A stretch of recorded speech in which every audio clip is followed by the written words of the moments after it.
Saplas, saplas.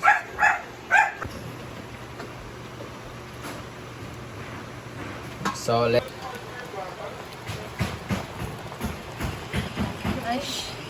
Hello, good morning mga Bebshi! Ngayon, nandito tayo sa farm. And nandito ako sa may swimming pool na area, guys. Nandun si Madam. Nag-video din siya doon. And sabi ni Madam, malakas na yung tubig ngayon kasi madali lang magha-half na siya yung tubig. Since kahapon pa yan, nilagyan ng tubig, guys. So, usually hindi kasi ganyan talaga pagka 2 days niya. 1 day, hindi pa ganyan kadami yung tubig, pero ngayon daw medyo malakas yung tubig. So ayan. Ayan o, tingnan nyo. O, diba? Sarap maligo ngayon. Nag half bath lang ako, hindi ako naligo kasi kagabi naligo ako sa kagabi. So ngayong umaga, hindi na lang ako naligo kasi parang ang nipis-nipis na talaga ng buhok ko, guys, kakaligo. Tapos shampoo pa. Isa talaga din yung shampoo na kakanipis ng buhok. Laging lumalagas yung buhok ko, guys. Yung hair fall, ganon. So, dito na area. Ano ba nito? Sarap dito magtambay. Oh, mga tables. Dito na part talaga nakaka-relax. Nandito yung mga bougainvillea ni Madam na iba-iba yung kulay. So, pag nandito ka talaga sa may swimming pool na area, guys, mare-relax ka talaga dito. Yan. Itong isda na budlisan ni Fort. This is budlisan. In Bisaya, we call it budlisan. Dito sa aming lugar, guys, call this budlisan. So, Pati sa isda? sa dugo. Magkano kilo nito, Fort? 120 pero Di pa siya tantong lata, okay.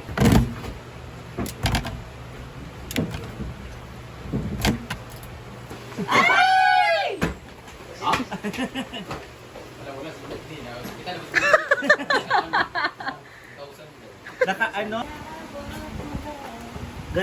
Dito, guys, simula na si J. Ford magprito ng isda. So, this is ang kanyang recipe ngayon for lunch. Ginataang budlisa na isda. Or anong tawag nito, Ford? Ginataang isda. Tulingan sa gata. Oh. Pero, hindi naman yan tulingan, di ba? nakita kasi namin sa Facebook. Ayan. So, unang proseso ay prito niya muna. Prito muna siya. Ata. First. Ayan, guys, baliktarin na natin itong prito ng Clifford.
Ayan, guys, patapos na ang prito ni J4. Ito na yung panghuling batch. Batch! Ayan. So ito, nilaan ni Madam kasi ayaw niya na lahat lagyan ng gata or lutuin ng gata. Yeah. Isasabaw niya yung... Yes, masarap talaga yung ginataang tulingan. Actually, gusto ko din yung ganyang ulam. So ito, gusto ko din kasi niya na may prito lang din.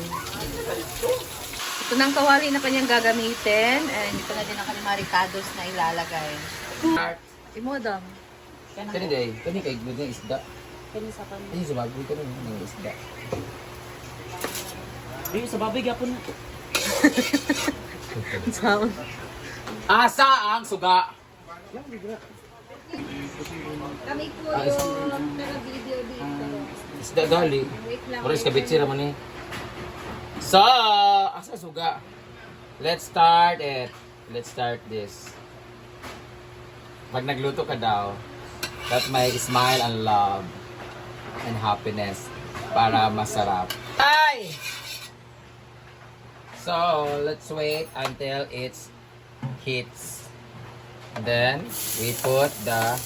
Then, Britney, doon. Inuo ko. Parehara na sila, Japon.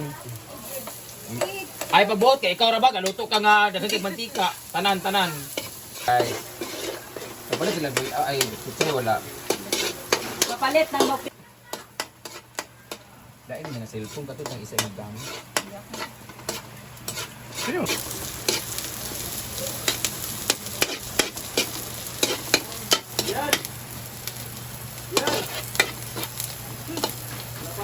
Ito pwede. Nangamoy-ngamoy na ang ating luya. Let's put this one. Fish. And then, the kakanggata. Ano siya ngalan na? Wakwak na gata. Wala na siyang mantika. Let's put na the fish. Fishes. Ako gizong git touch na ako ang kuan. Ang screen kay pa Ito ni G. Overcook. Naglaing ko ka na ang dili siya. Kapoy ba, uy? And then, the kalawang gata. And then, let it simmer. Ilagay na natin yung kalahati na ano si... Ilagay natin pa kulog-kulog siya pula. Sige, takbo din Ford. Ayan, tatakpan na muna siya guys para kumulo.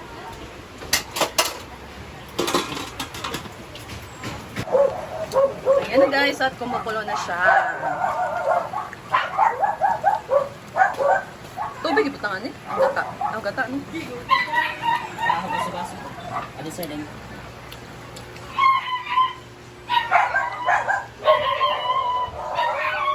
Saplas, saplas.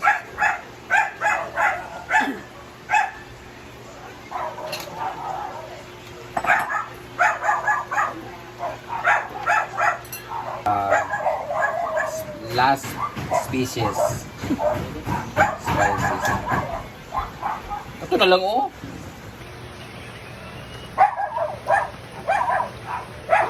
Then,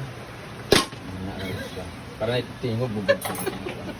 Ayan guys, nilagay na yung mga sili, tapos atsal, and then takpan naman siya para mag-simmer and mag-simmer siya and then manuot yung lasa ng ano ng gata, tapos yung mga ricados na nilagay. Ayan.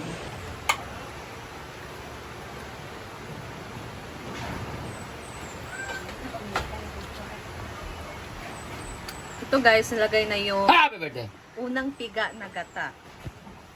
And ipa-simmer na natin siya. Medyo kumonti na kasi yung unang Nay, mukulo na nilagay. kamay. Kumonti na yung sabaw. So, tsaka mo na i-add yung unang tiga. That's Saman! para maging creamy ang ating ginataang tulingan. Masarap yan pag maanghang-anghang talaga. Ini ano? Sirat-sirat.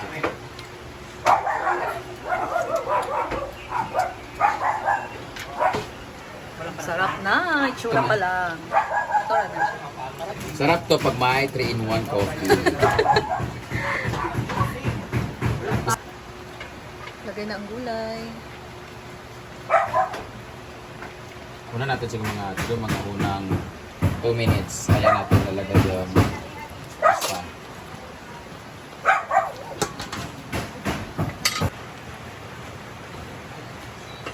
Ano tayo nilagay na powder na paminta? Lagyan pala natin ang paminta. Patubigon. Kalimot ko palagay ng pamunta guys. Ano rin naman yun.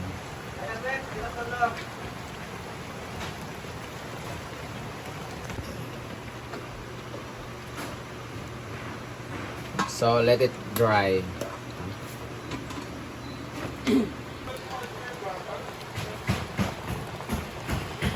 Gosh. Ayun, naghango na si Jayford guys. Luto na ang Correct. ginataang tulingan by Madam.